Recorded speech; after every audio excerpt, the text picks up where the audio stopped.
Can everybody see the screen share right here? Yeah. Yep. Awesome. Uh-oh, what did I just do? Oh, that's you. New participants, all new people, welcome. Just giving it a couple of minutes for folks to get in, get settled, get their wine, get their cheese, get everything together, get in their modes. Because I'm really excited for you guys to hear these artists talk about their works, some really cool stuff. And also just excited to hear from you guys about the works and, how everything is going and, all the good stuff that, we usually do at art openings when we're not stuck in, four walls. That's right.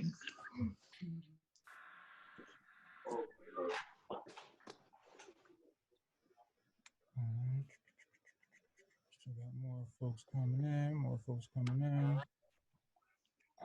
Well, at this time, it's all about pivoting. Yeah. We just got to shift, keep that same energy, but shift it in just a different direction.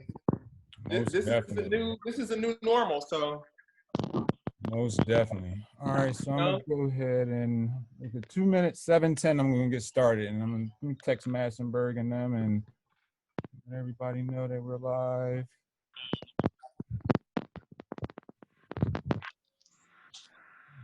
Oh, yep, there's Massenburg right there. On the show, it's gonna be coming in.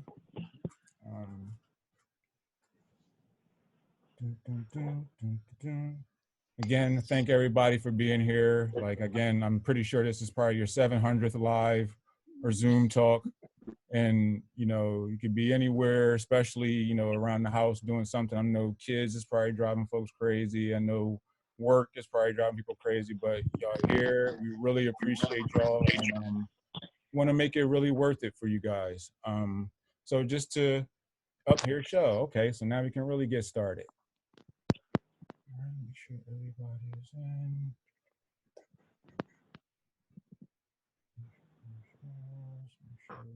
Hey, Charlie.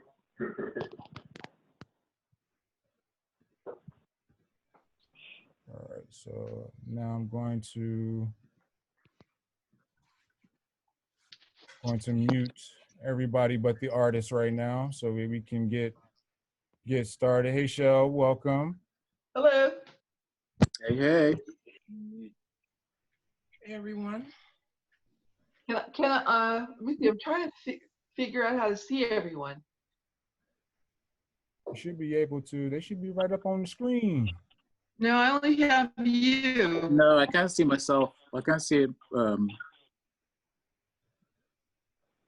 Probably because do you see the screen share? Yeah, I think once you see the screen share, you can't see anybody else. Oh, I see everybody. Yeah, I still see it. Maybe I know it's a little window to the right where you'll be able to see. Plus, it's probably different between mobile and yeah. as well. Yeah, I'm on a desktop. I think that's what it is. Yeah, I'm on a desktop. I see my computer, but I couldn't get that one rolling. So on the phone, I can hear everybody, but I can only see, I think, like 4 at a time.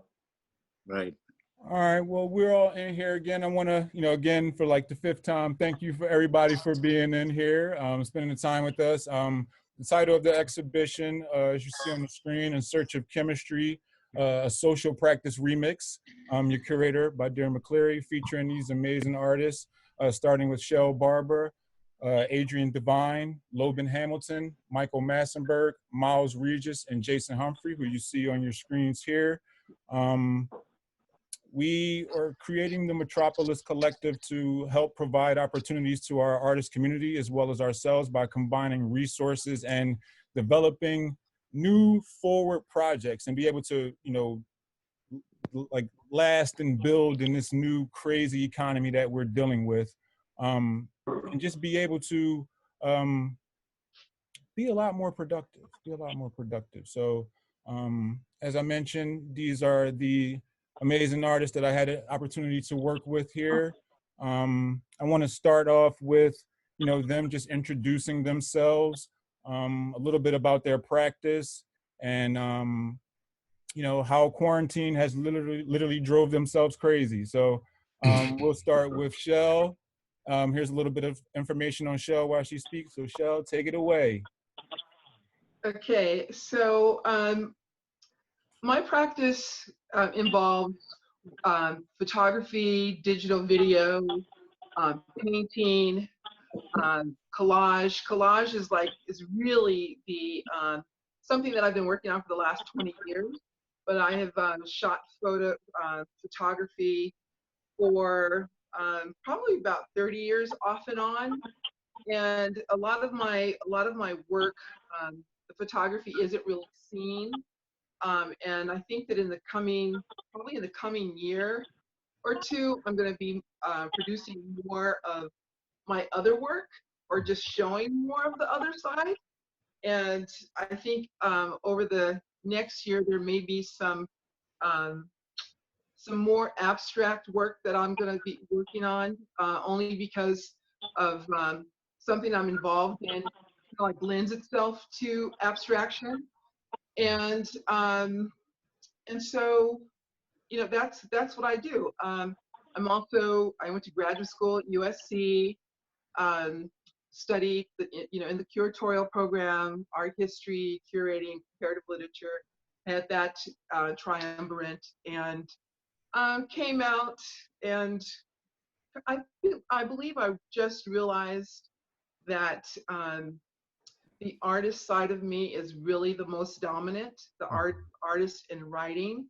And while I enjoy curating, I think that that's something that I'd like to do, on special occasions, and for special research projects that I'm working on. So you'd see some of that coming. And the quarantine, I actually have not gone crazy in the quarantine. I've had a lot of projects to work on. I have a project with the Vinda Museum. So I've had 3 artworks to produce. I've been working on a project for Band of Vices. So I have a new art piece coming up for them. I'm excited about. And I also have a show coming up in the fall with the Oakland Museum. I'm going to be part of this big Afrofuturist show. Nice. That is going to be so freaking dope. It's going to be dope. And so I'm excited about that. And I'm even, I'm excited that they're great people in the show, great people who are behind it. And so that's going to be an interesting thing. So that's on my agenda.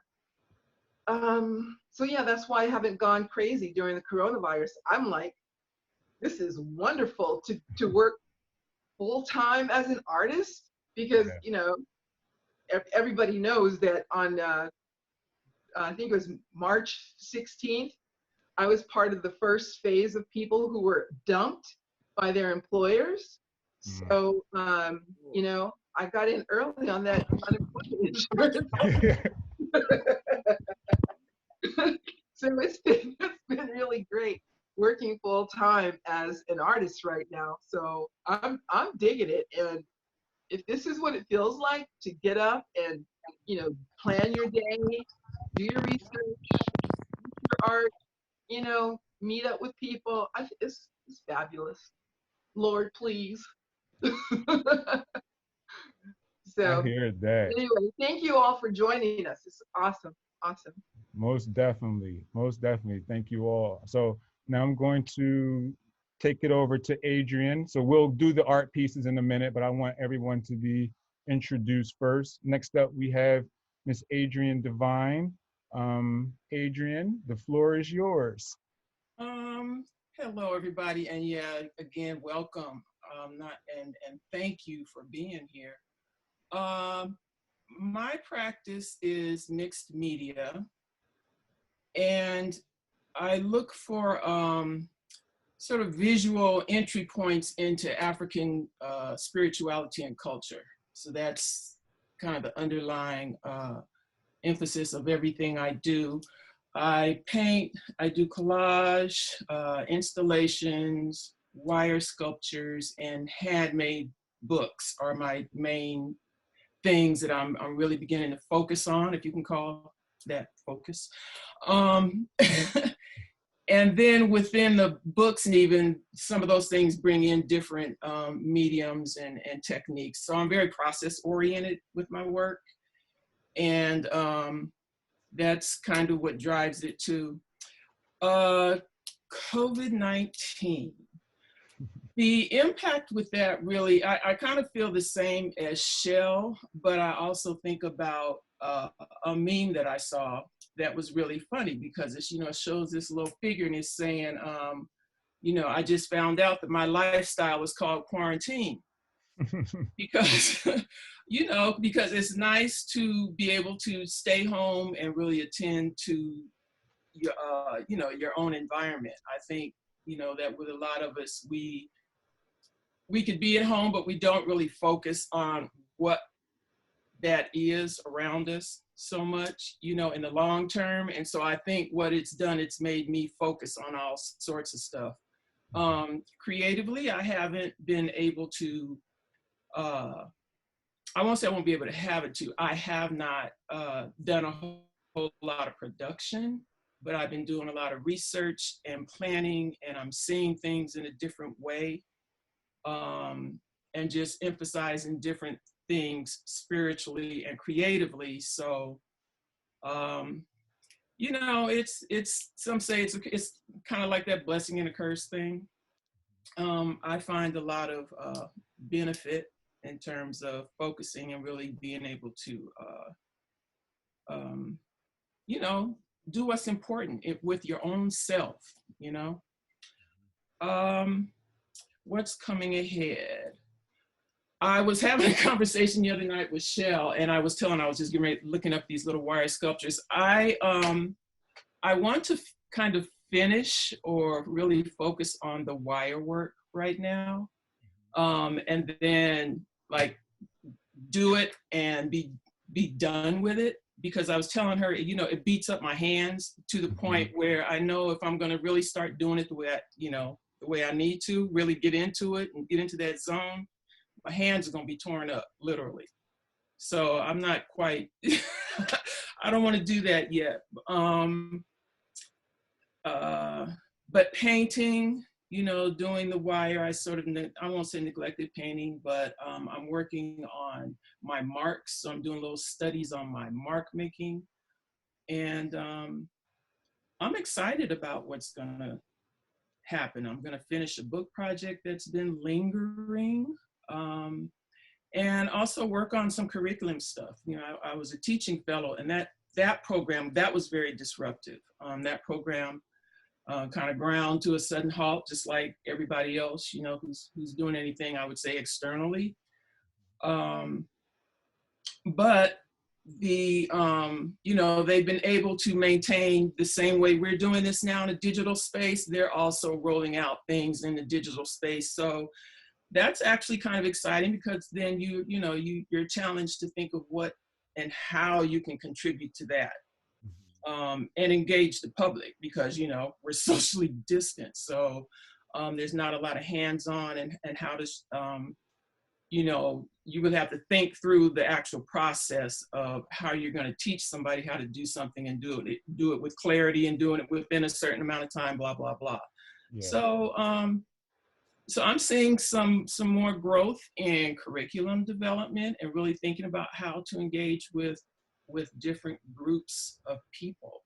So I'm kind of excited about that. Now, you know, there's of course downsides for a lot of people, you know, financially and all of that. But for some of us, it's not that much of a jolt, really. We're kind of accustomed to dealing. Yeah. So yeah. Awesome. So thank you, Adrian. So next up we have Mr. Logan Hamilton. Scroll down for everybody to get for Logan. And I can't wait to go through these artworks so everybody can get a little bit of Logan. Logan, welcome. Hey, good to see y'all finally. It's always voices. Like, I recognize people's voices. I don't usually see the faces with the voices. I'm I'm Logan. I've been doing vinyl record art probably for the past, it's going on 13 years and 7 years full time. So mainly collage work over the years, self-taught. Currently, I'm not working on anything. I'm not even quarantined at where my studio is right now. I came back 7 weeks ago from Cuba and then decided to just do quarantine with my lady. So it was interesting seeing how Cuba was taking care of COVID, how they already had been shipping over supplies to China with their virus fighting serum or whatnot.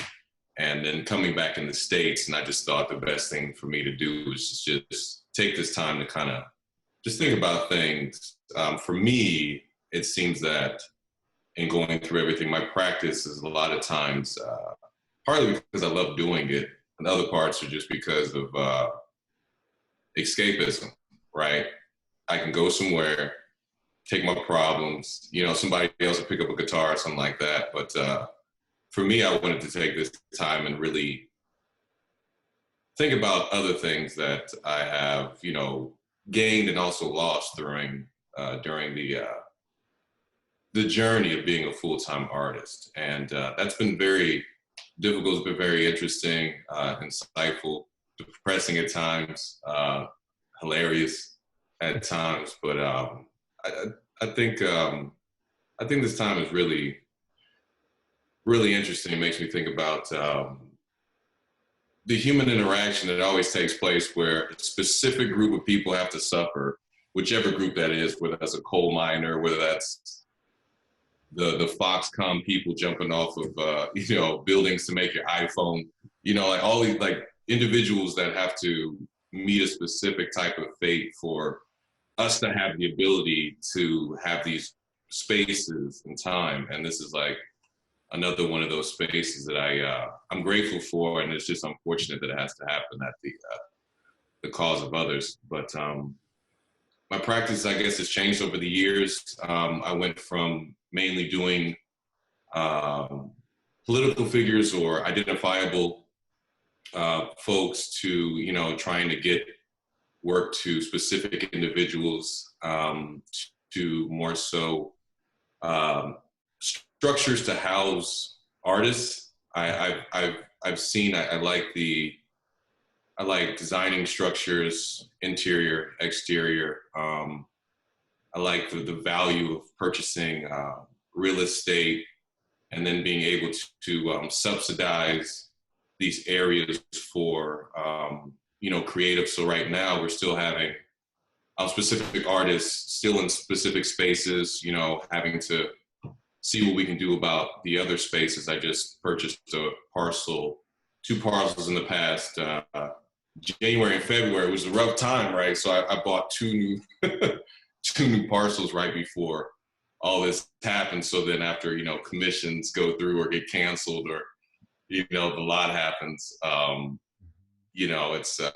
it's a funny time to have property that isn't being used for like future possible use, and then being able to talk to individuals that are using the space currently. And I really enjoy that. And I think I would probably pursue that more than a practice within visual arts that particular way. I love it to do it as a passion, but then when it becomes the art business and everything else that goes into that, it changed things for me. So I'm looking very forward to that next project to see where that gets me. Nice. Thank you, brother. Thank you. So next up, we have Mr. Jason Humphrey. Jason, the floor is yours, brother. Thank you, right on. Well, first, thank everybody for being here. I'm Jason Humphrey.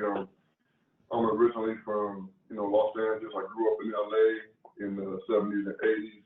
A lot of my artwork is kind of sometimes a throwback to like things, the nostalgicness of like the 80s. I like to use bright colors. My practice is primarily pointillism, so I create a lot of artwork with pen and ink, mainly with tiny dots. over the years, as I think every artist should, I kind of wanted to grow with my art, so I started adding like bright colors and some elements of collage. I seem to have like a love with paper. I love like watercolor paper, so I started adding some of that to canvas and wood. And so, although my work is pen and ink pointillism, it's also kind of mixed media. And I really like feel that when I'm creating work, you know, the work always speaks. Sometimes, you know, you go to shows or do things, and it's like people will feel the energy of the work. And so all the changes I've made seem to be kind of like for the best. As an artist, I always feel like I want to grow more, especially during this time. It's like when this first happened, I was kind of in a creative slump. I found myself working on some things that I already had going, but the energy wasn't there, so I put them away. Kind of took like, you know, 2 weeks to kind of decompress, see what's going on, take care of the family, make sure everything was straight. And then as I started to get back into it now, I see some of my ideals kind of shifting towards more like putting in the what's kind of creating art around like what's kind of going on. So it's been a crazy time. I think that we're all fortunate to kind of be in this time right now, even though it's tragic for some. You know, this is like one of those once in a lifetime experiences that ultimately will bring people together. I feel like it's a big reset button, and you're seeing the effect in the art world. You know, we were kind of already on the forefront of doing things with a change, and so when this happened, I feel like everyone involved was like really in sync and in tune with the changing times. You know, sometimes it'll hit you as kind of a precursor to what's coming. So again, I just like to grow more art. I'm creating some collage pieces right now where a lot of the artwork is I'm taking pieces of paper and actually hand painting all of them and layering them up and just doing a little bit different things than just a pen and ink, because I don't want any form of my art to become stagnant. Right now it's like a time of everything being new, and I'm just feeling like the world is changing around us, but you know, hopefully it'll change for the better.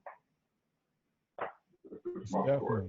I'm also a veteran, so a lot of my work is you know, geared towards people coming together as a whole. It's not a division right now in some places. I don't think it needs to be there, but you know, most things get worked out.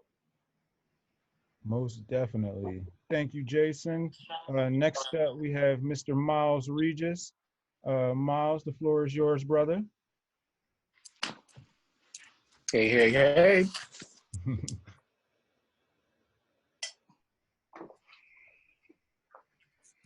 Welcome, welcome, welcome. Miles Regis. A little bit about me. I am originally from Trinidad and Tobago. I moved to Los Angeles at age 21. I've been here for going on 31 years. Full-time artist. I am a painter, singer-songwriter, clothing designer, sort of messing around with virtual reality and tech-related art installations. What else can I say? My work really is, I always say it is a diary of what we are experiencing as people. So I am a family man, married. I have 2 teenage kids, boy almost 17, my daughter who's filming right now, almost 14. And my work sort of is a reflection of everything that we go through, you know. My hope is when I'm creating that it reaches an audience and impacts or resonates in a way that sort of encourages love, unity, and healing. At the end of the day, I feel like it's our, as artists, we have a responsibility, a social responsibility, we're the ones who are at the forefront of sort of allowing society to really take stock of what's going on with us. So in my work, I hope to sort of reflect, the emotional, the spiritual, what we're going through. COVID-19, it's already been a very difficult time for my family. We've experienced a lot of loss. In December, my wife lost her dad, and on April 1st, I lost my brother-in-law. So it's already a very heavy time, and a time where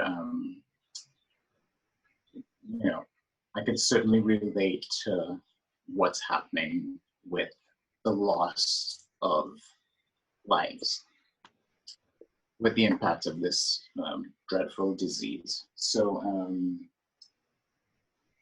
like I said, I try to paint or express myself creatively almost daily, and the work has been affected significantly by the heaviness of this period. So I've still yet to sort of figure out what's next, and I think that's where we're all at. We're sort of like, something's got to give, something's changing, but it's going to be for the better of all of us, for society in general. I feel like a change was necessary, and we're gonna have to figure out some serious, interrelation situations. So as a father, as a husband, as an artist, I'm sort of sitting in that space right now, sort of, through my work and through reflection, trying to figure out what it means for all of us, what's next. Definitely. Thank you, Brother Miles. And last but not least, we have the mayor, Mr. Michael Massenburg. Thank you. So with Massenburg, we're going to, as being that you're, the final one on the introduction, we're going to go right into talking about your artwork after your introduction. So we'll just start right from there too, and then we'll go backwards the other way. So okay. Can everyone see the screen of the work that's up with Massenburg too as well? Okay, so we'll start with this. We'll let him intro himself first, and then we'll go into his work. So Massenburg, that's perfect. Yours. Thank you for putting this together, and also great that we have people that's going in our audience to hear some of the things we share. I was born in San Diego, excuse me, and grew up in Los Angeles, and currently reside in Inglewood. And my artistic practice covers many different realms in regards to mediums, from drawing, painting as the basis, but a lot of work in collaging, assemblage, working in tile, working in a lot of variety of materials and stuff. And a lot of it's impacted by like some of the arts that came out of like the tradition, like from the Watchtowers Art Center and the surrounding communities. A lot of things, including to my artwork, is also I've been active in education and teaching, and also in some administrative wise, working with nonprofits, and also being instrumental in working with a lot of artist groups in development and growth and creating communities, and also work with the cities and also agencies in regards to policies and things that's going to benefit not only artists but also the community at large. Also too, so my practice has been growing through many different themes through the years. It started off rooted into like things about my family, things about growing up in Los Angeles, things about the culture and social political issues. And so I still touch on a lot of those things, but also too, what I've noticed in the realm now where the past few years, the work has been evolving into different directions in like in spirituality, and also about the globalness of us, especially people of color, throughout the diaspora and around the world. So I've been focused a lot on that. As far as what I'm working on at this point is I've been working on a commission with Department of Cultural Affairs for public art pieces for Van Ness Park. We started at the beginning of the year. We were in production. I had the pleasure of employing artists on the project. And so we were moving right along. And then when we had this, where we are now, this new phase, we're still considered essential, but I decided to not to rush into continuing production, because a lot of places, especially in construction, which my piece is in relation to that, it's slowed down considerably. So, and because this is a new phase that we had never been to before, I decided to use that time to slow it down, and also to focus on self in regards to health, mental and spiritual realm and stuff. And also doing a lot of studying, because as we know, there's a lot of information floating around on social media. Some are in truth, some are in false. But I think it's important for me, and probably for the rest of us, is to research and find our own answers, our own truths, and be able to make an educated decisions on what our next thing's going to be, whatever that may be. Because no one person, as we know, on this planet has the answers, because we see where the whole world is in lockdown and different phases of it. So let you know how much we are connected and how much we are disconnected at the same time. So, so I've been using that time. So segueing to the art, the past 7 years is interesting. I've been, right around 2013, I start like going to, because people that know my work traditionally know it's been very colorful, bright. I've played with abstraction and realism and stuff, whether it be drawing, painting, photography, collaging and stuff. And so that way it gives me a chance to be very spontaneous and very organic in how I create the work. I may start with an idea, but I don't know what it's going to look like. I don't draw it out. I don't plan it out. But I also collect a lot of things from pictures and things off the internet and drawings and different fabrics and materials. And it's sort of like they speak to me in a way where like, I just improvise, sort of like a bebop jazz musician, or like mixing elements. Because I used to be a DJ when I was in college, so I can kind of like mixing how one thing can fit and flow into something else. So I want to create a natural rhythm and stuff. And so in the case of the first piece we have here, Morning Dawn, this was one of the first pieces where I was experimenting with, particularly with, I do a lot of work in acrylics, but in this case, I was playing around with wood stains that we usually use when we staining furniture. I actually have bought some wood stains that I used for a project where I was staining shadow boxes for a client. And then after that was over with, I just had these this wood stains just laying around. I said like, what would happen if I just mixed this with some other thing with water and acrylic and see what, so I love the interaction and the spontaneity and stuff. And then also what was happening, my real colorful pieces now started going to my earlier phases where I used to work a lot of earth tones.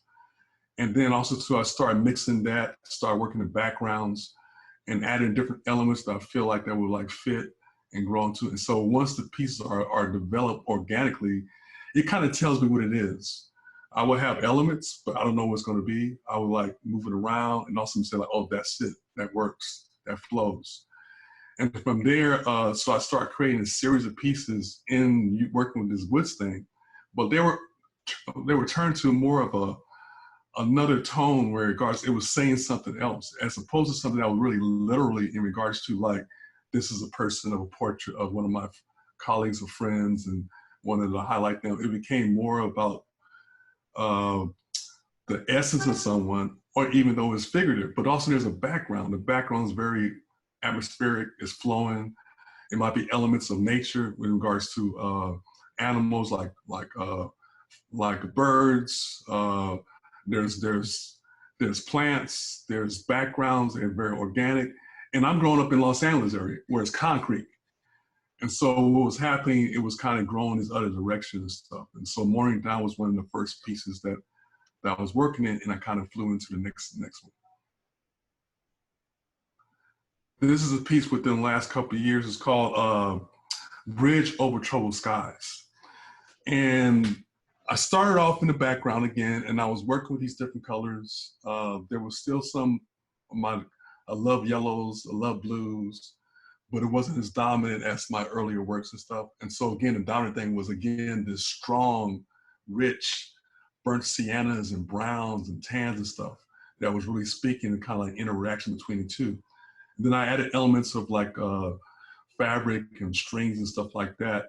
And I said, when I do these abstractions, I also like to have little elements of something kind of peek out and come out of it that kind of flows with it. In regards, I have like the part of a church, the church doors. You see the door, you see the cross, and then you see the skies above it, and then you see figures right below it. And then the church part is almost like it's like floating in the air. It's like it's not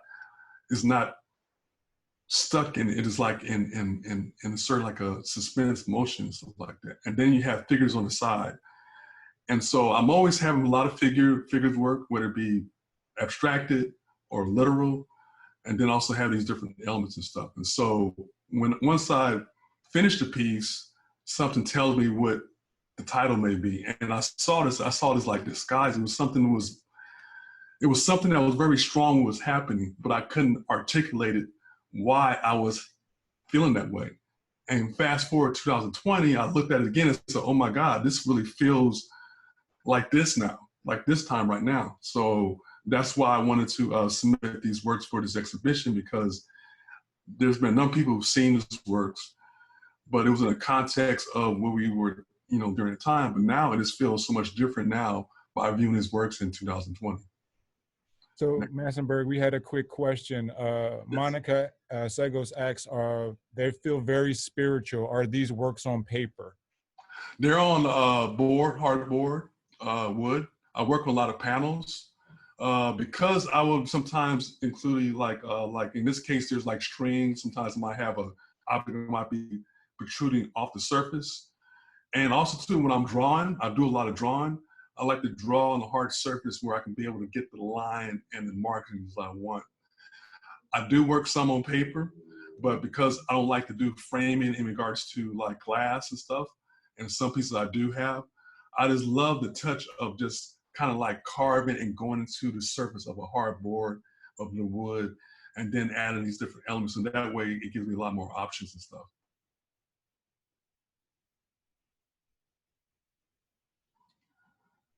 This is another piece that's also done during the time of the Morning Dawn, and it's called Body Spirits. As you see, there's like, you see greenery, you see grounds and stuff, and then you see a body, but you do not see the head. And the reason why I did not have the full figure is because I wanted to focus on part of the main body and the spirituality, how like we get so intellectual in how we operate in life, but there's a spiritual part, how we're connected to the spiritual self, and also about being connected to the environment. And so I was intrigued by having these juxtaposed this image and the background together where they're connected in the way where they're in tune. And so I titled Body Spirits because a lot of times, with our body, it's our temple. And as we know that whatever we put in our bodies, the food we eat, the air we breathe, has an impact on how we operate and how we feel and what we do. And so what I want to do is, how do we get back to ourselves in regards to being our ultimate maximum capacity of being human? And part of it is like, I always felt like the environment, like, of course, I didn't think about eating when I made this piece. I didn't think about anything that was happening now, but when I look at it now, and it feels like this is so much important to me, how it speaks to me in regards to what's happening.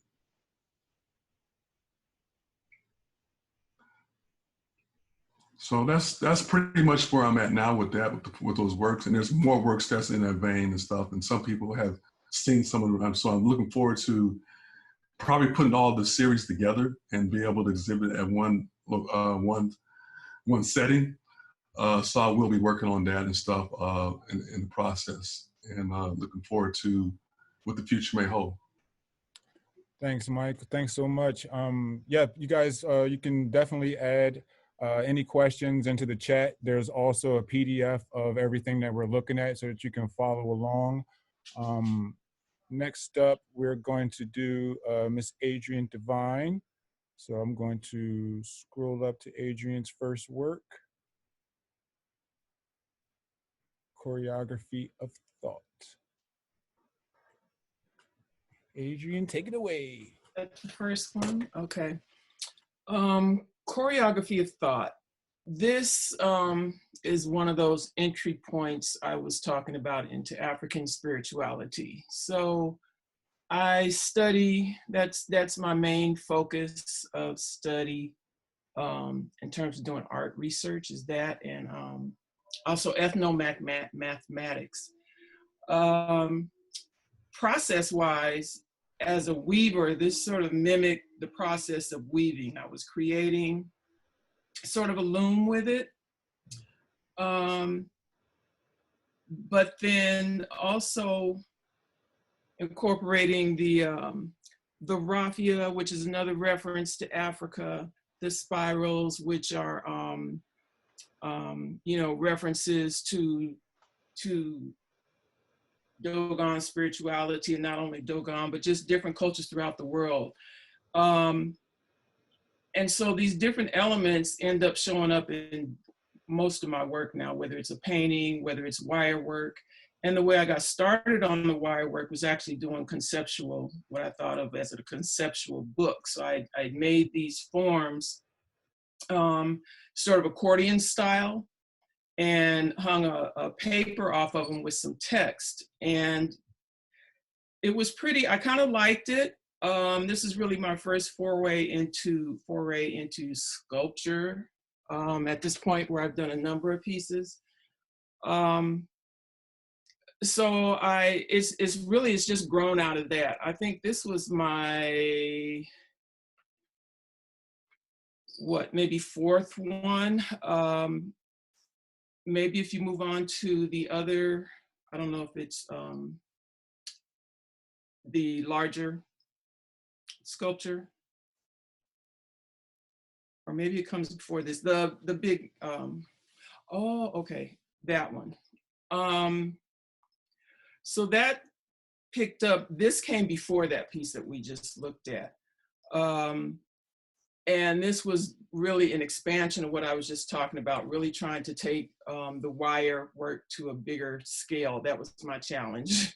And still doing that weaving of spirituality and culture. And, you know, even as I was listening to everybody else talk, I hear the same sort of ideas about spirituality, family, culture, and an organic process. And that's really, this work has kind of brought all that stuff together for me. In particular, this one also, and I'm very process oriented. And so in this piece, I also have some prints where I go through acrylic transfer. I painted the raffia. So I just get into this thing of, you know, just making and doing and experimenting. It's changing now to the point where, and the idea of making suspended work is also intriguing to me. What I like to do is hang and then have stuff cast shadows, and that's all part of the aesthetic of the work. This one was inspired by Betty Starr, as it says, who was one of my very early influences. You know, her, Charles White, and I would say Samela Lewis growing up. Those were the three that, you know, kind of stick with me, that really impacted me in terms of art. And so it was an homage to her, and incorporated some of her work, again, where another direction we talked, you know, Michael talked about assemblage. Taking some of her iconic images and embedding them into the work. And again, it's like a woven cosmos to me. And that's part of how I came up with the title even. She, you know, Betty was my muse. You know, I was into this process of creating this cosmos with the wire, and then having other references to a different point of view, you know, a whole different worldview and different dualities. And so that's kind of how this emerged. And then after this is really when I did the other piece that we looked at, and it's kind of this one, that one's interesting too. Yeah, this was another, after I had done that larger piece, that literally, I had to work on that in the garage, you know, it wouldn't fit through my door. So I started it in the house, and then I realized I'm not gonna be able to get it out of the house. So after I had done that with this piece, I says, okay, well, I was experimenting. I want to try some different things, but I'm gonna do it on a small scale. So so it was really just a study. And that's what I've been working on lately, is different pieces, different forms. Some are similar to the Choreography of Thought, and then others are more free form, like this one. But again, this is another, oh, the title's different on there. This one is actually called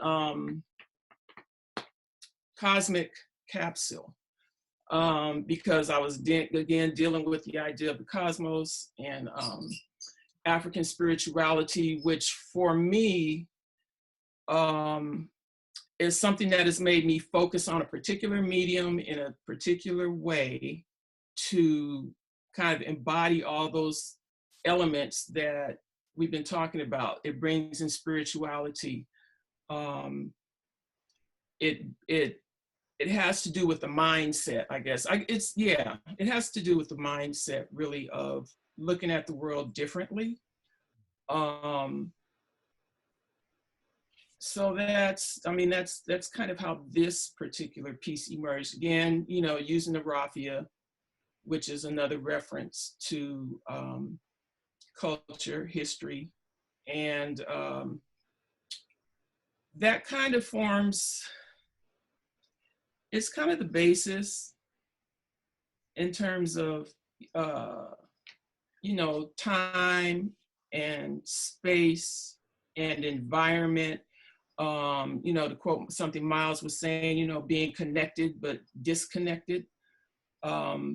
My thoughts are, when I'm making the work, is to connect with people on some sort of level. And I know that I'm successful when I get, you know, certain feedback, where sometimes they don't know what they're looking at. They just know that they're drawn to it. And, you know, they dig it for whatever reason. So that's, spiritually, that's where this work, I think, is kind of effective, I guess maybe you could say. Intellectually, it satisfies me because, you know, another influence was Samela Lewis. So, you know, I really like to do the research and the scholarship. And one of the things that I appreciate about her the most is her documentation of African-American artists. We had a question, Adrian, from Amy McCormick. She said, is welding ever involved? No, but I have thought about welding, and I would kind of like to do some welding. That's another thing that working with wire has started to kind of inspire me for the future, is maybe to do something bigger. But then when I really think about it, I don't know. But I would like to try welding, because there's some things that I want to do that I can't do with the specific way that I do this work.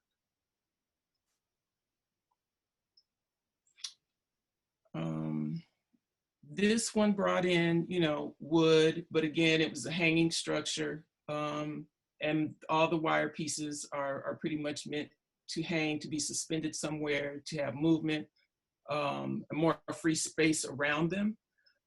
This one in particular was done in response to a pop-up show for the Viva La Vulva movement, which is about women's reproductive health. And so there was a conference where they dealt with a lot of issues in a one-day thing. And so the work didn't exactly look like this. You know how you go back to stuff and it evolves. So it evolved into this, which I think the wood and the wire at the top are where the strength comes in. Before it just sort of hung and it was more, for lack of a better word, and thinking about some of the topics that were discussed, it was more victim-like. And the way it is now, it's not, it's more about the strength versus being a victim. So that's how this one emerged. Yeah. So I think that's everything. Amy My says challenge it's with like a this bit is, of a dream catcher. yeah, actually it is very much like a dream catcher. And I actually, when I started making it with that, you know, center square form, that's exactly the kind of, you know, what I was thinking about for the event, you know, that it was, I thought this would be a good, and it actually served that way. There was a woman there who was really touched by it. So again, that's what I guess that's one of the things about being an artist that I like, is when even if it's only one person, but you know, I know that I'm doing the right thing when I get those kinds of responses from people. Because you know, you never put it, you know, you put it out there and, you know, which I would do anyway, but it's when you get that kind of affirmation and it's on the same spiritual or intellectual level, or, you know, emotional level or whatever, then it's about connection again, you know, being connected to people. Sweet. So thank you, Adrian. And like again, everybody, you guys can continuously put questions. We'll make sure we ask. We'll have a nice open little talk session after this, but I want to make sure that we get the works and stuff done. Next up, I want to do Mr. Logan Hamilton. Logan, bring up.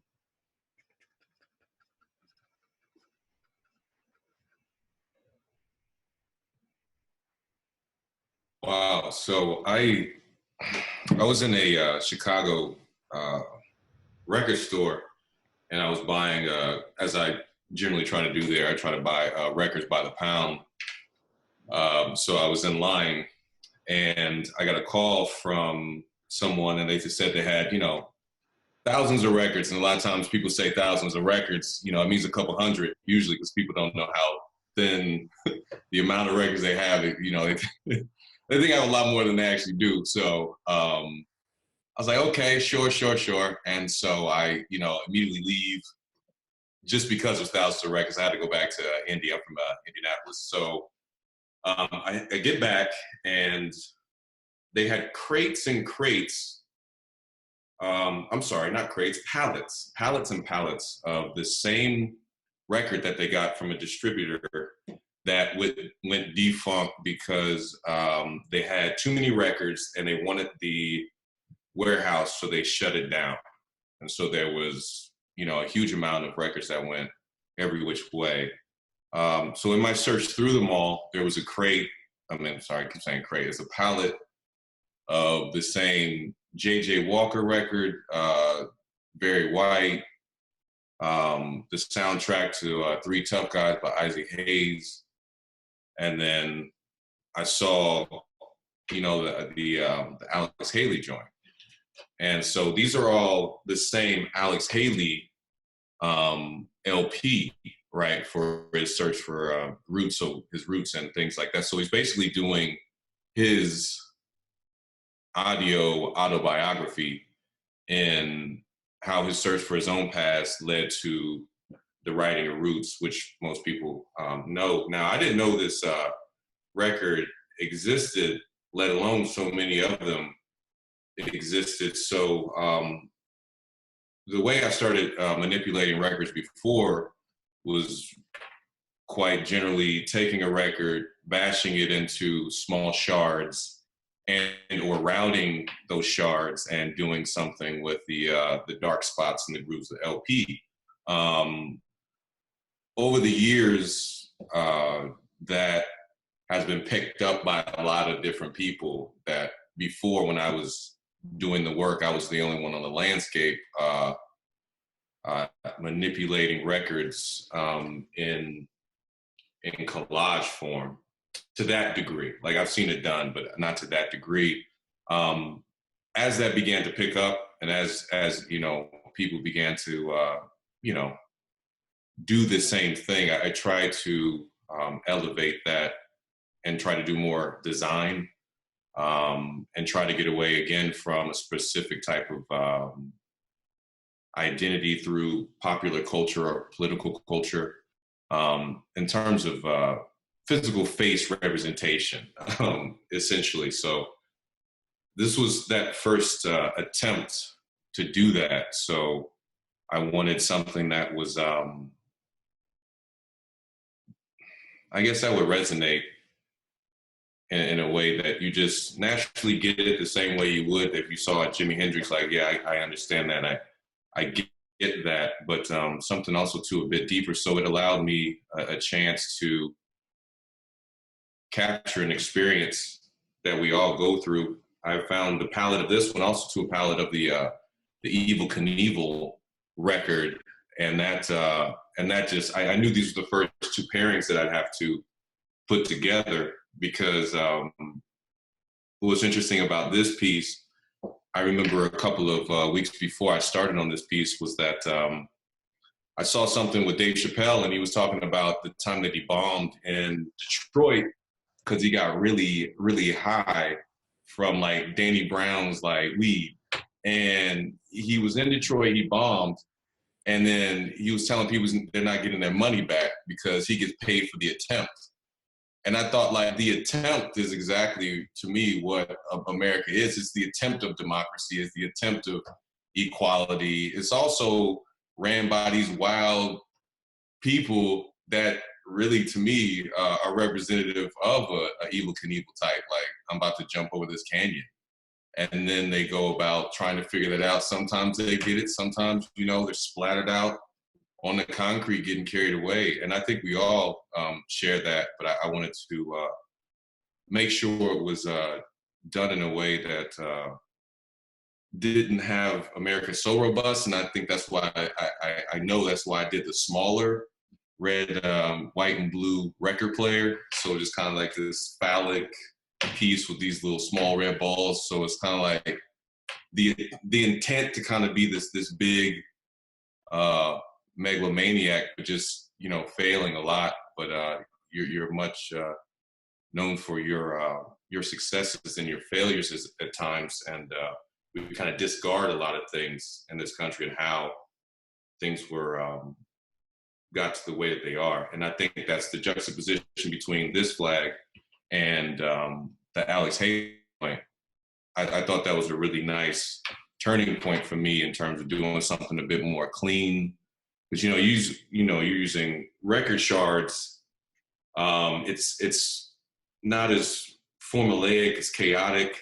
You know, it's layers upon layers. So I wanted something a little bit different for these particular flags and series. So that's the only two I have. So those are the most recent works I can say that I've done. So I didn't want to delve back into my bag of greatest hits. So I just decided to operate more so on the newer works. Yeah. Most definitely. Thank you, Logan. Thank you, Logan. Next up, we have Miss Shell Barber. Let me go to Shell's, get up to Shell's works.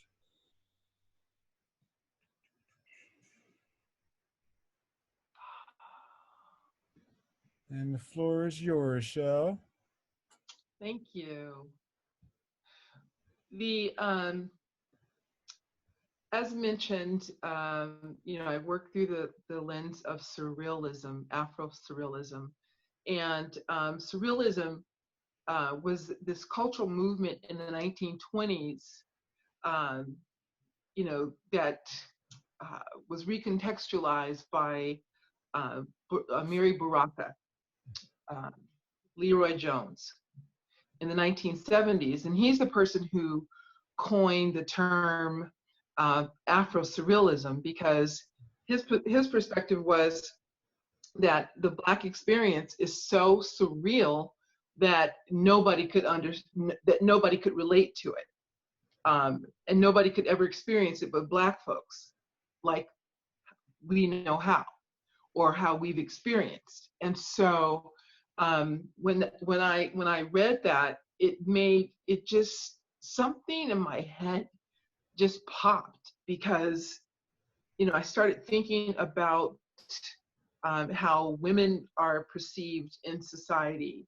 you know, how Black women are hyper sexualized, how we're intimidating, how we are made to feel ugly, or there's just this whole, you know, treatise on the Black female. So I thought that with you know, my vantage point of creating collage, I mean, I started looking at works of other artists, and before I began to do that, I was producing, you know, a mixture of they're mixed media pieces with watercolor, and they were different forms, and when I finished a body of works and showed them, people said, "Do you know whose work this looks like?" And I was like, "No." They're like, it's Wangechi Mutu. Now, I had no idea at the time who Wangechi Mutu was. And, you know, it affected me in such a way that I felt honored that the work looked like Wangechi Mutu's, but it just did something to me. I'm like, I don't want to look like her work. I don't want my work to, you know, to remind you of Wangechi. And I love her work, you know, but I just needed to, you know, create something that had my signature. So I put that down for a while, and I came back to it, and I started creating pieces, you know, that were torn. They were like, you know, I'd layer the canvas with newsprint and magazines, and then I'd tear it, because there was color where I painted under them, and you'll probably you know surmise where I'm going with this. The work, it was reminiscent of Mark Bradford, and at the time I didn't know Mark Bradford's work, but when I was in a show, and someone came up to me and said, "Do you know Mark Bradford?" And I said, "No." They go, "Look up his work. This looks just like his work." So I'm going, no, this cannot be, not again. So I created a body of pieces. Fortunately, I sold them. It was like my, one of my first pieces, like, you know, I sold it for like $4,500. And it was to an amazing collector at NBC.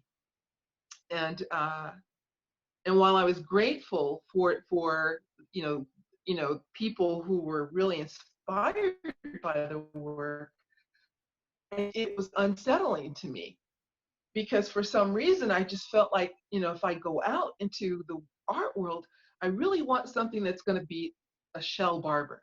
Now, if I put the whole body of works up that I've produced, you would begin to see a real signature across the landscape. And so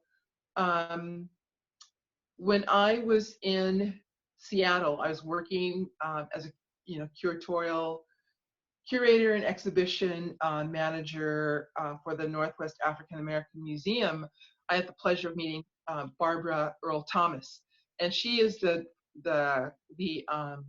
the president of the Jacob Lawrence Foundation.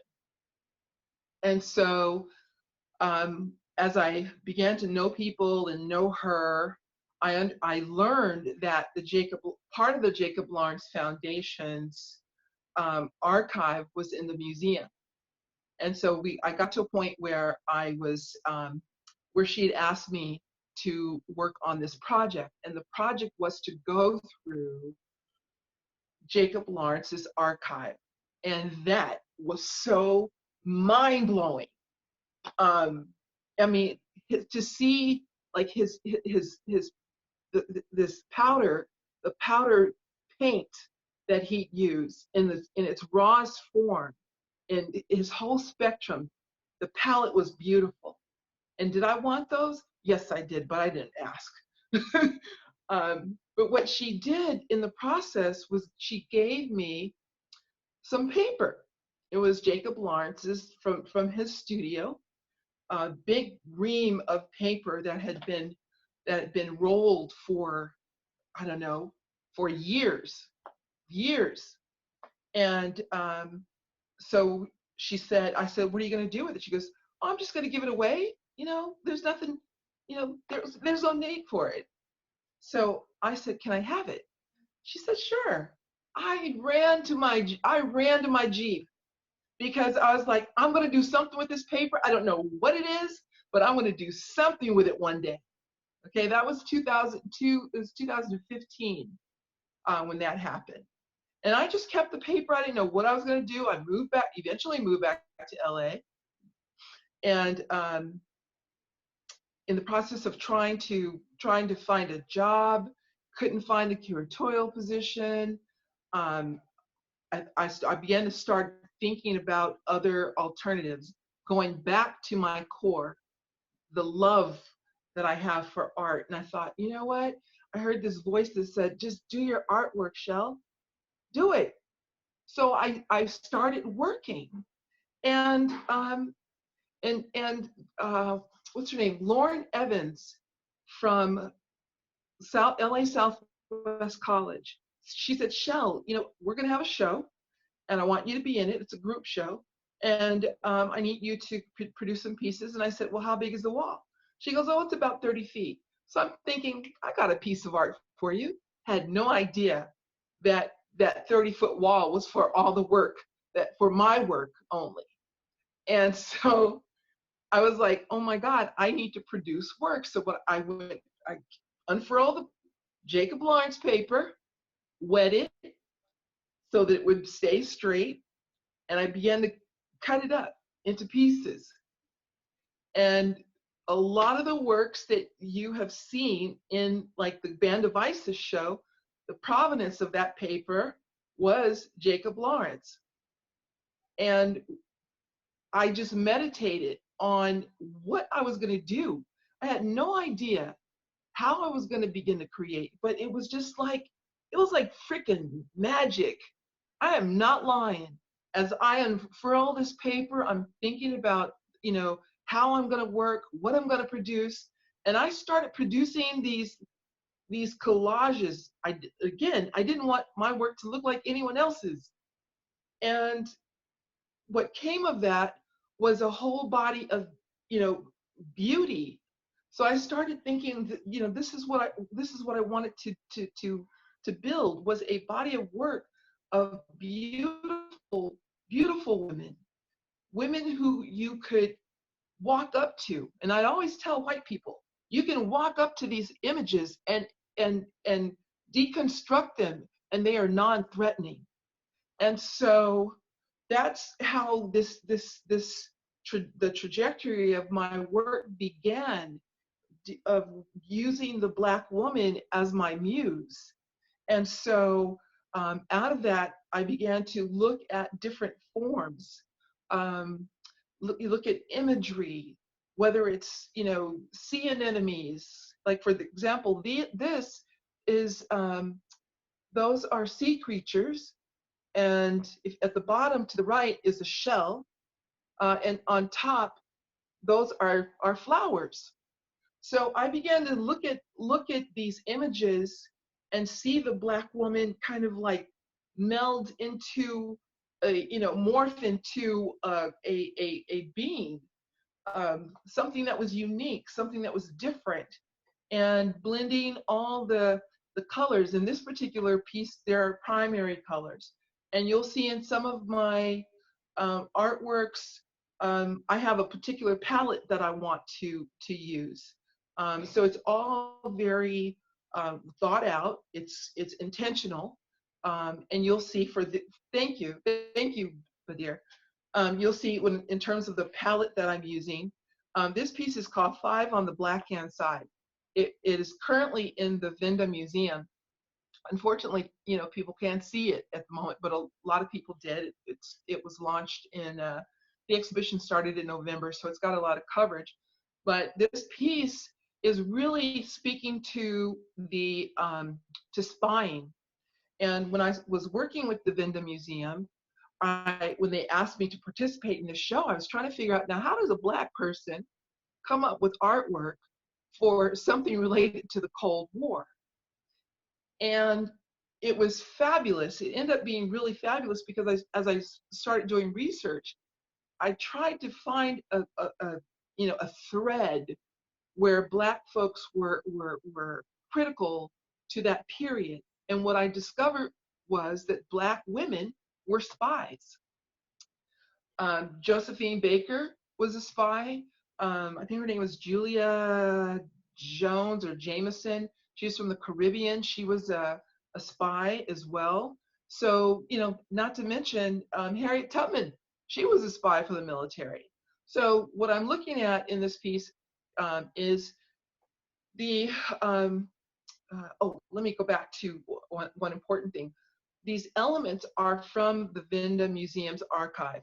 So this is like the first time I'm working with an institution, going through their collection and finding elements to build 3 pieces of art.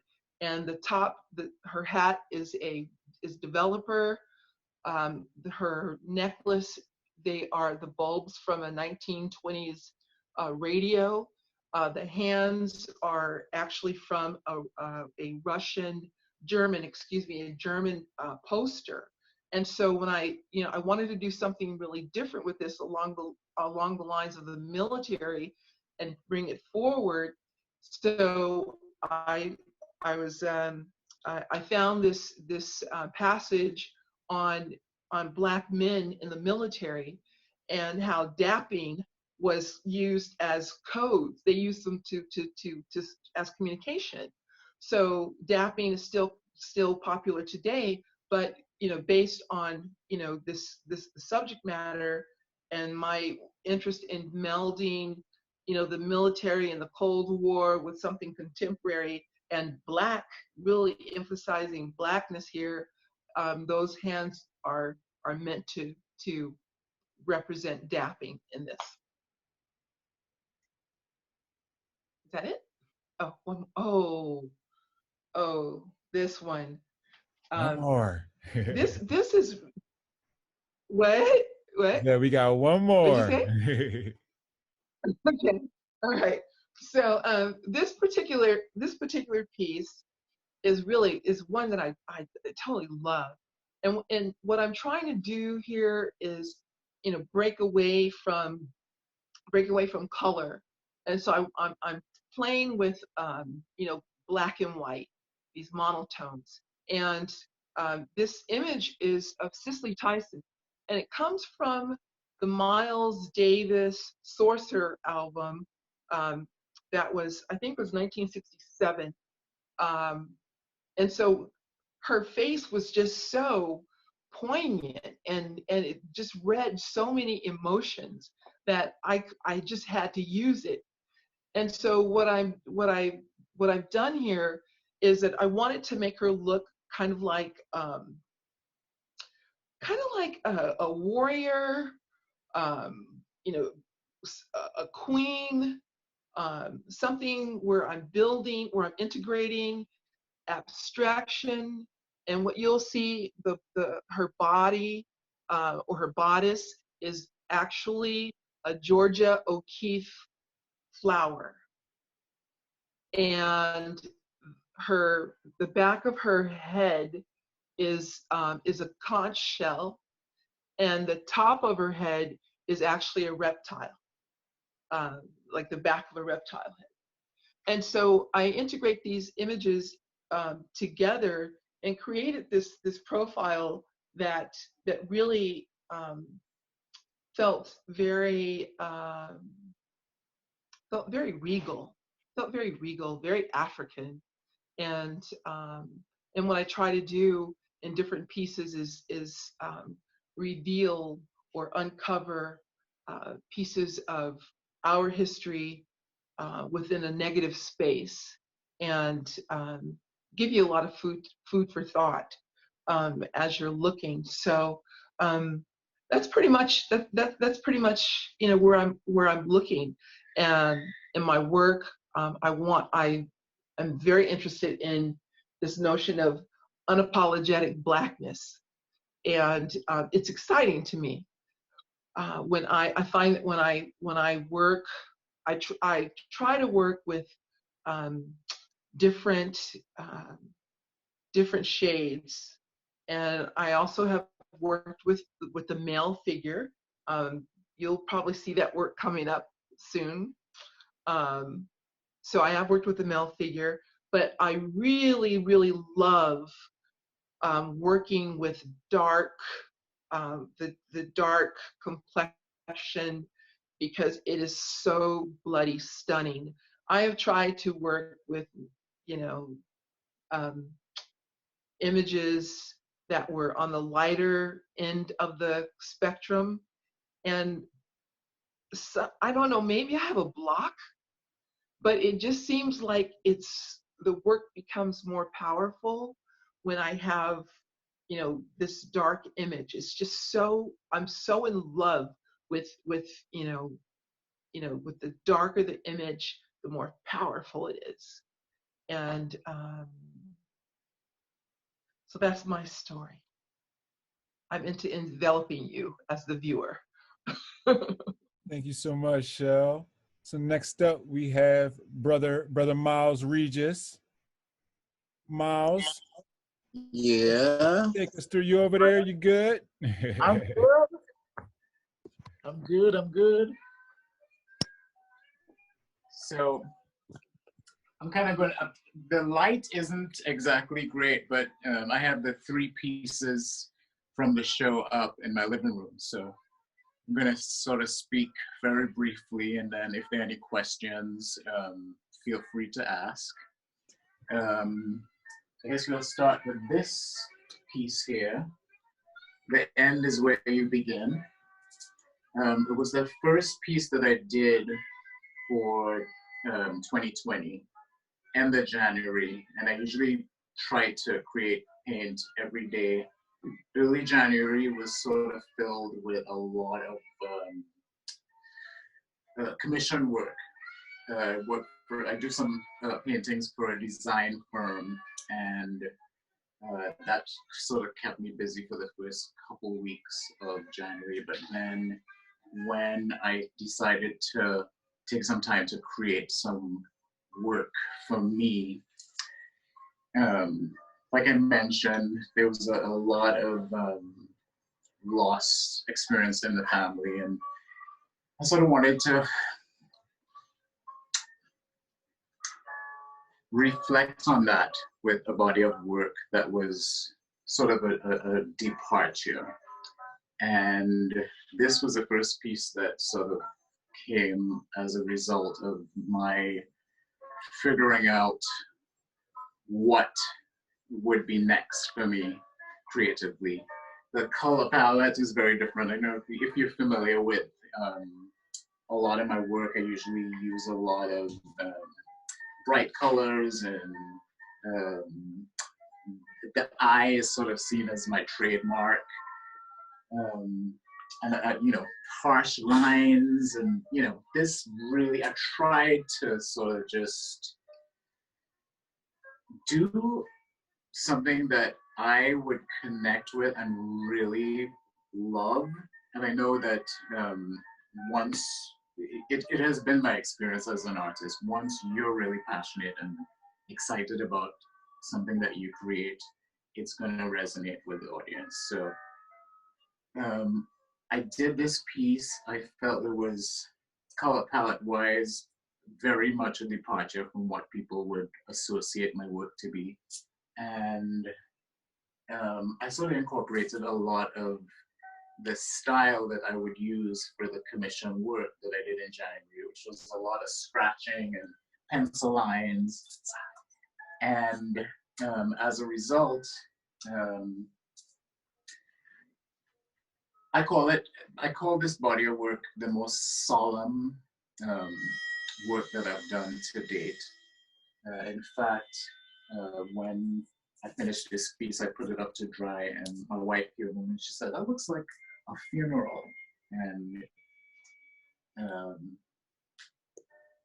I feel like it sort of captures that energy. And with the passing of my father-in-law, like I said, I called it "The End is Where You Begin," because it was sort of the end of an era and a new year and new beginnings, and I felt like it was all captured in this piece. I'm gonna go over to a couple others. These were all done. These are both done in March. This one is Quarantine Bay, and I sort of wanted to capture the solitude that I have a lot of single friends who are social distancing and alone, and it's been really rough psychologically for them. And for me, I kind of wanted to reflect on that in a painting. So again, it's a very solemn piece. The pensive look on her face, the body language would suggest an unease, or I don't know, but you know, she's very beautiful to me, and I felt like it was a celebration of being alone with oneself and loving oneself. Yeah. Again, I was very pleased when I did it. So again, I said, you know, if I love it, then I think it would resonate with others. And then this piece, to me, is sort of a reflection of my family. My kids are way older than this, but the energy of it really was the first couple weeks of being in quarantine. It felt like this to me was us on the couch looking at TV, looking at CNN, looking at the news, going, what is going on? So you have that look in the faces of the parents, and the kids are sort of a little bit disconnected. Maybe the older son is sort of looking at the TV. The daughter's definitely not taking on what's going on, but I felt like this felt like what we were going through as a family. We were together, we were bonding in a way that we seemingly hadn't before. Yet this overwhelming concern for, hey, what is going on? So yeah, I mean, that's pretty much it for me. So we got a at first, everyone loves the work, as everyone's loved everything for every artist. It's been a great time so far, and we're just loving it. We had a couple questions. One you answered, that if it was about real people, based on actual people. And then another question, what are the different mixed media? In this, well, in all of them, it's a little bit of everything. I use acrylic, I use oil, I use spray paint, I use acrylic pencils, I use markers, just about whatever it would take to get the texture that I am, you know, going after. And then for me, it's never dirty enough or never rough enough. So I may just walk by it, see it on the wall, and just grab a pencil and just keep drawing lines. And that's sort of, for me, that has been my style. I would finish a painting and then just drip paint over it or splash stuff over it to sort of make it as dirty as possible. But in this series, I sort of used pencils and markers to get that sort of,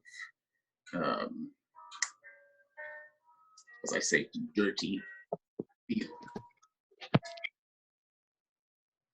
Yeah. Does that answer? Yep, that answers for me. I mean, I love them. I love this series. I'm like, this is one of my favorite series of yours, brother. This is, I appreciate that. Amazing. Like, thank you so much, Brother Miles. Last but not least, we have Brother Jason Humphrey. Jason, the floor is yours, sir. Thank you. So this piece right here, like I said, I'm primarily consider myself a pen and ink artist.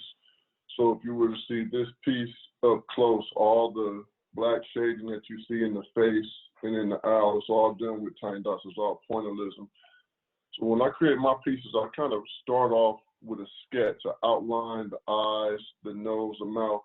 But then once I start creating, I don't really plan. I don't plan colors. I don't plan, you know, direct shading. I just kind of let the pen flow. So there'll be a lot of like geometric shapes in a lot of my pictures. So when you look in the face, what may seem like, you know, areas that were shaded, what kind of coarse ink work is just a flow. And I like to just, because pen and ink pointillism is so much of a discipline technique to where you're literally trying to overlay dots and create shading. I found that when I'm really free with it, it's fun. And so times when I'm creating, I may work on like a small piece like the chin. I think the chin took me almost like a week. And so then when I feel overburdened, I'll move on to something else. So in this piece, there's a lot of mixed media. The feathers are different forms of watercolor. I taped off some with spray paint, acrylic, paint markers. I really like to mix the two mediums together. And this piece is an homage to, you know, my ancestry.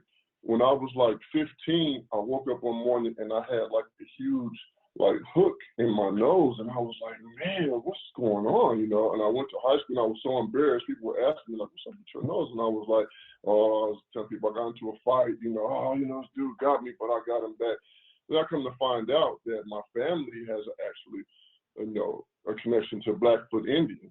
And so I was like, wow, you know, it's always kind of stuck with me. Whereas I got older, you know, my family is kind of like, you know, the older generations dying off. My mom passed, my grandmother passed.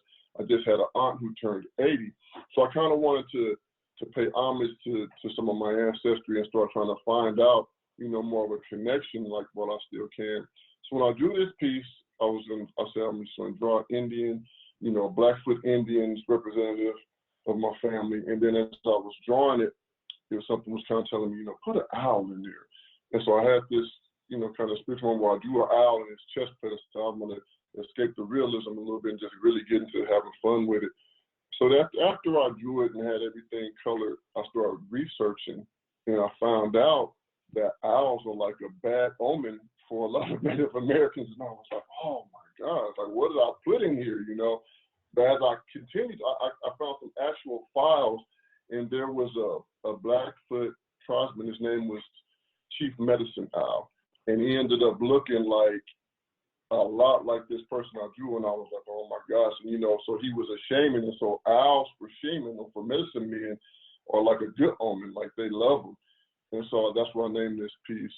And it just seemed like it was kind of a spiritual thing. I believe like a lot of times, you know, the energy that kind of comes through in a piece. So when I'm drawing or creating, I try to just like, you know, meditate, channel, and create things that I'm really feeling at the time. If I'm not feeling something, I'll kind of step away to it and come back to it. But I always try to, with the medium being so disciplined and like taking a long time, I always try to make sure I have good energy in it and I'm not really trying to force a piece.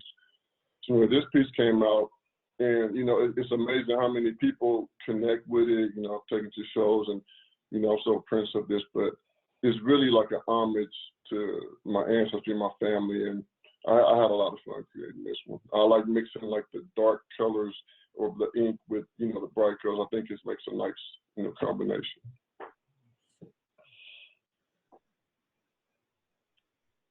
This is called Contemplation.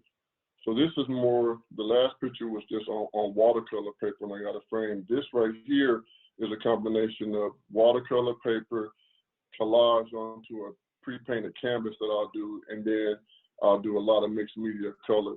So I'll usually start with the lion's face. I actually took 3 pieces of watercolor paper, collage them together. The piece that you see in the right corner is like tea stained. Once I have those, I drew the lion's face out, and then I practice my pen and ink medium with that. Afterwards, I collaged it onto the canvas and then taped it off. And so all of the color in the lion's mane was just like day by day, different spray paint. I use some stencils. I even go in and put a little mixed media. I really like to have fun with it.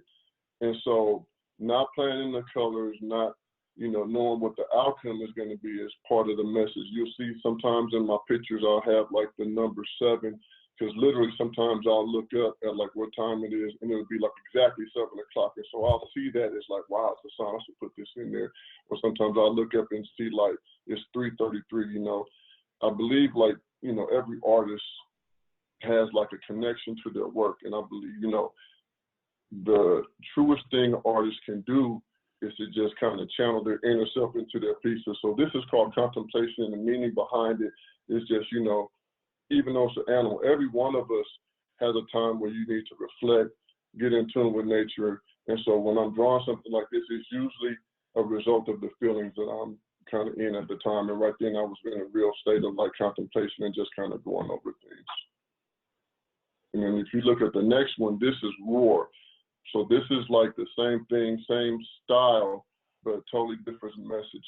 A lot of times lions for me are like representative of me conquering my own fears. I'm a father. I have 3 daughters. I'm always trying to steer them the right way. And sometimes I feel like maybe overbearing or maybe just kind of overloaded or, you know, scared. And I don't want to show them that. So I'll channel that into my work. And these pictures, believe it or not, will actually give me strength. So when I'm creating something like this, it's funny how a lot of people will connect with the lions and they'll ask me, like, are you a Leo? Like, no, I'm a Libra, but I just have a strong connection with the stuff I'm creating, you know.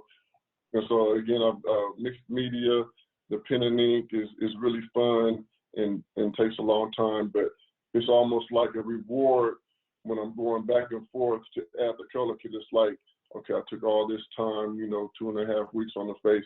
Now I really get to have fun. I'll tape it off and I'll literally like throw paint at the canvas or, you know, add stripes and the tape stuff off and just really go in and just, I try to create work that, you know, is one of a kind to myself.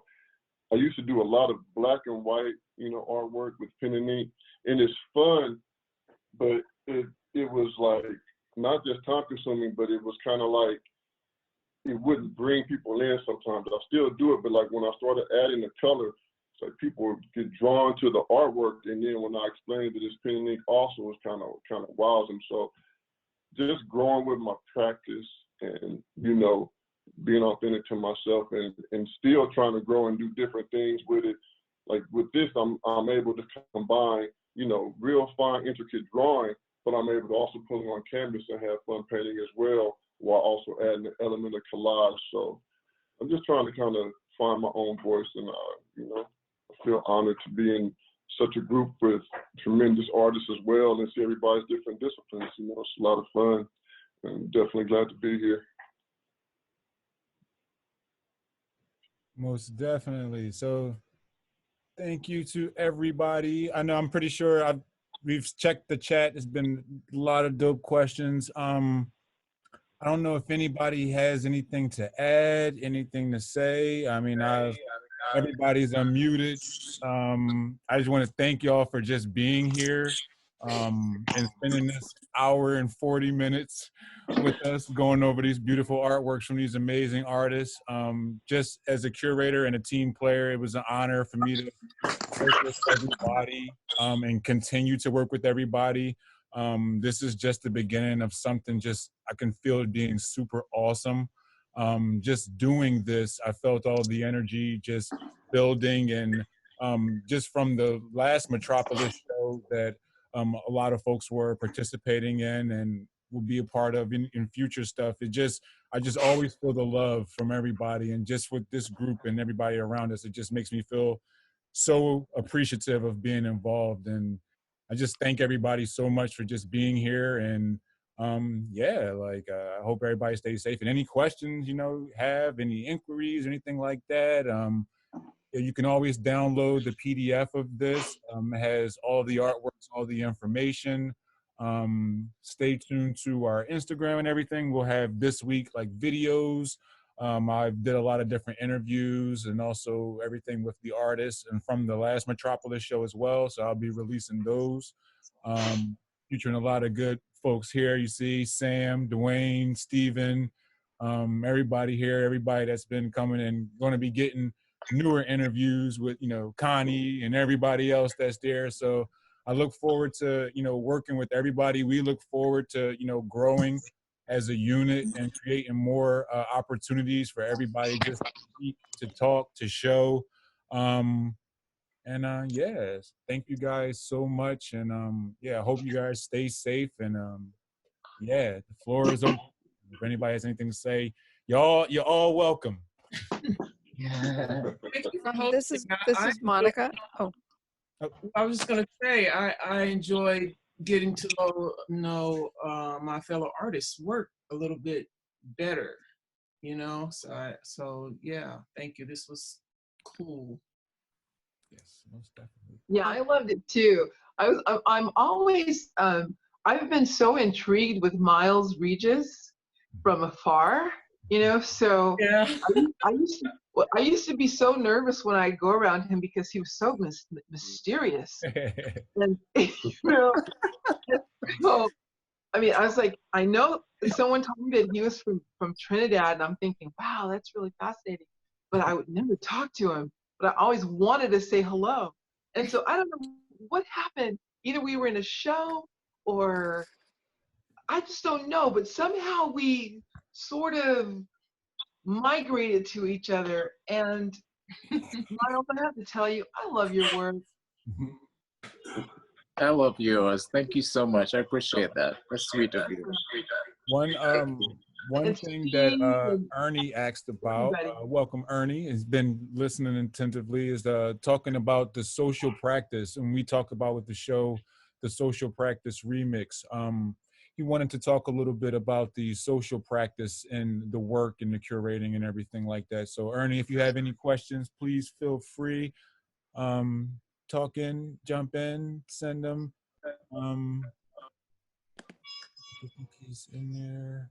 yeah, this is Monica, and I wanted to say how much I loved the thread of the spirituality, because that's really important to my work, and just to hear everybody speak so openly about it. I loved that part. That was I feel very happy to be here and see everyone's work, and I appreciate that you shared that part of your work. And I think for me, it's very important, especially now with the coronavirus. And I feel that's, I don't know, for me, that's really healing. And I feel really healed from looking at all this work. Thank you. Thank you. Yeah. Actually, when I think about social practice, and the idea of what she was just talking about, the spirituality and a lot of the common themes, for me, what I do is social practice in a way that, how can I say it? It's like just the act of doing it is it's liberating in a way that's different from, let's say you choose a very specific cause and do a very specific work that addresses that issue versus just the overall doing what you do unapologetically and authentically from, you know, from your spirit, however you're driven. For me, that's ooh, I'm echoing. But for me, that's my social practice, really. Documenting the history, documenting artists just like ourselves and other artists. I mean, that's a whole different side thing that I haven't talked about, but I think it's extremely important that we do that. And so, yeah. I would like to also add to that about the spirituality. I do feel like because of the times we're in, I think more and more work's probably going to come from that premise. I remember a few years ago at CAM, Franklin Sermons, who was the curator at the time at LACMA, he's now the director at Prisons Miami, and he was doing a talk on the outsider artworks, and he mentioned the fact he talked about spirituality in these artworks, and he specifically mentioned that in contemporary art, that's never been part of a major conversation, and I do feel like that. What we're doing now and a lot of other artists, especially because we work in spaces, we're in probably some form of meditation, prayer, and isolation, and we have to be with ourselves. And so it's an opportunity for us to be able to tap into something that we can share that we inherently have. But because of the art world is not talked about, it may be shift in that. So can you hear me? Yep, we can hear you. Yep. Hey guys, congratulations. Thank you. Thank you. Yeah, I'm very, like I said, especially now more than any other time, the word and the term social practice has become one of those terms where artists are looking beyond heavily beyond aesthetics and more into community. I'm very, very aware of some of the artists in this exhibition's work and the community. I just wanted to kind of know how that is connecting now. Has there been a shift, and what kind of shift as it relates to your personal shift due to the whole COVID experience, globalization? So if anyone can you guys could just, you know, kind of just give me a little heads up on where you are, just kind of tracking and following your work will give me some insight. I mean, for me personally, a lot of my work is inherently, like, is that an echo on me? It's like usually very, very colorful. And I believe some of the shift is kind of gonna change because my work has to reflect how I'm feeling. And right now, times are uncertain. Like overall, I believe that everything is gonna be all right. But like I said, I think a reset button has been set, and not just for us, but like for the whole world. And at times like these, it's most important for us as artists to get our inner feelings, our message across, because we're the ones that usually set the pace for like what trends or what people are looking for. What people always tell me, well, I think one of the greatest compliments is they'll say, "Oh my God, I just love your art. I feel it. I just wish I could draw." So for the people who don't really have that, to where they may not know how to express themselves on paper or canvas, they look to us. So with that, my work is changing, and I'm just along for the ride. I can't even plan it out. I can't even say like what I'm going to be drawing, but like my shift is moving from more of the animal art definitely into like the figurative and representing like what I'm seeing and what I'm feeling. I'm around my family members. We're a family of 5, and I'm seeing my girls every day, and I got a 15-year-old, 19-year-old, and 25-year-old, and they're tougher than me. They're sitting in there, they're not wanting to go out and stuff, and so it's motivating me. And so for me, it's like, okay, got some female figures coming. I got some, I'm about to start putting that down on paper because it's inherently what I'm seeing and feeling every day. But I believe that, a lot of artists' work is supposed to be reflective of the times.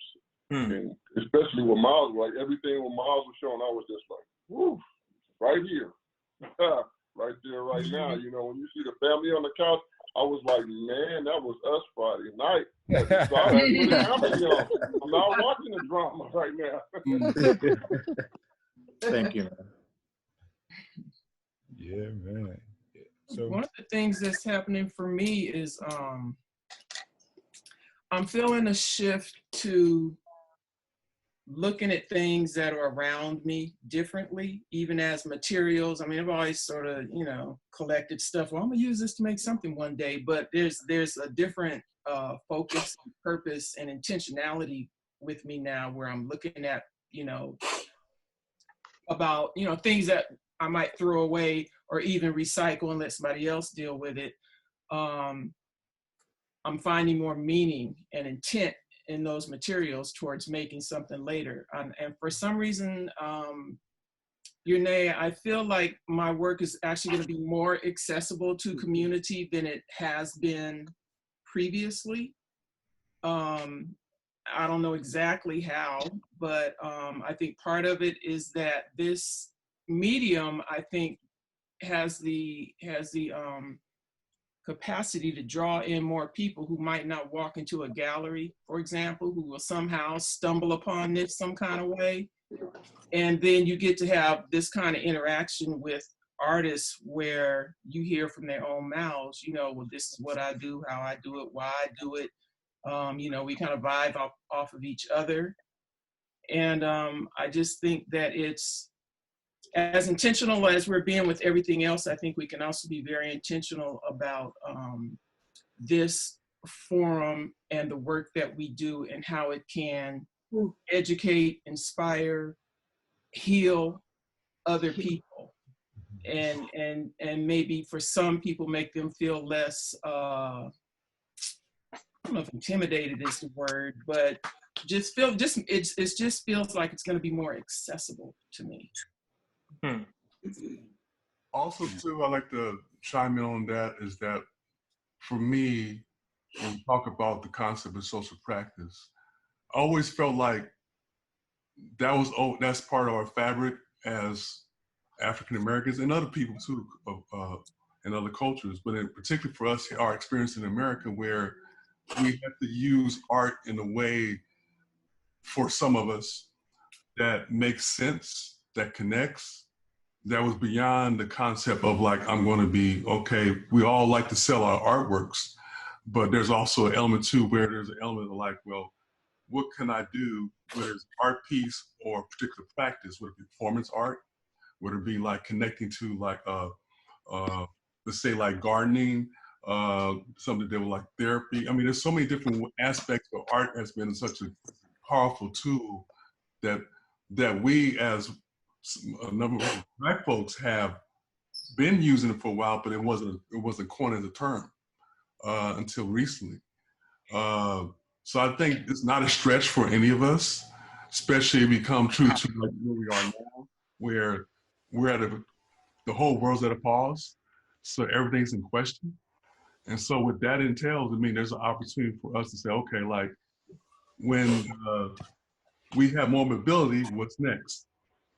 So with that is like, that gives a whole different mind shift and opportunity for social practice ideology. I mean, real ones, not ones where it's done just because it's the new thing. Concept. Because this concept was always been there. Yes. It was labeled. Yes. When I first heard about social practice, I was in Haiti a year after the earthquake for residency. And there was a number of students who were there because of their university. I was there because it was about that idea of culture and make an impact. So I was able to see, and there were students there who had good intentions or who was actually there, but it's a different thing for them, you know. But for some of us, it goes from survival to how we can make it to be empowerment. And I think that's the important piece we do in using social practice. So Michael. Yes, sir. I just want to also give a big shout out and just kind of say this so everyone could know. You and I have been social practicing for albinism, and where you join Michael Walker and yourself and so many other artists in Africa in 2011-12, and Shell. I pretty muchly understand that the idea of community for many has been before the word social practice, which is come out of the Susan Lacey School, which I so happen somewhat to be a part of. But what you just said about Haiti and about going in and about physically engaging a community for empowerment through using the discipline of art is something that I think a lot of us of color have been doing, because you know, like you and I, when I put that call out in 2011 for Africa with albinism, yes, so many artists. So you know, I understand that you've been a social practitioner in so many other ways and so many other so you may want to probably share a little bit about how you are preparing for an exhibition that is postponed, it's not canceled. Yes. In the car with some of these people who are possibly listening. Yes. I've been honored to be part of a group, and also Urine is also going to be one of the official representative artists in regards to the Venice the car Biennale in Senegal, and it's probably the largest. I know it's the largest Biennale of its kind in the continent, and it's been around for a number of years. And so that's great ground for us in regards to bring not only the diaspora but also the countries outside of that to there. And so be able to be invited to that is an honor and a pleasure, being that my first trip to Senegal was 15 years ago through another residency, and how I was able to gain also this idea of social practice, how to make a connection, how to be able to create a thing or connect a thing to people where it's bigger than an art piece, but about the art experience and how it's going to lead them with in regards to, because I always want to lead them with something where they can use that to maybe it could create their own business. Maybe be helping medicine, helping in health and different things and stuff. So to me, that's really sustainable. What we all need is that. And so these different projects, including what's going to happen in Senegal, is going to be a great opportunity for us to kind of see where we're going to go with that, and also around the rest of the world too. Bridging the diaspora. Yes. Mm-hmm. So, all right, everybody. As you know, for me, I'm on Ramadan. I still haven't eaten yet. So I gotta go eat. I'm too skinny to be, you to not eating. So. But you help me. Don't let us hold you back now, Badir. Go eat, bro. I want to thank everybody so much for being a part of you.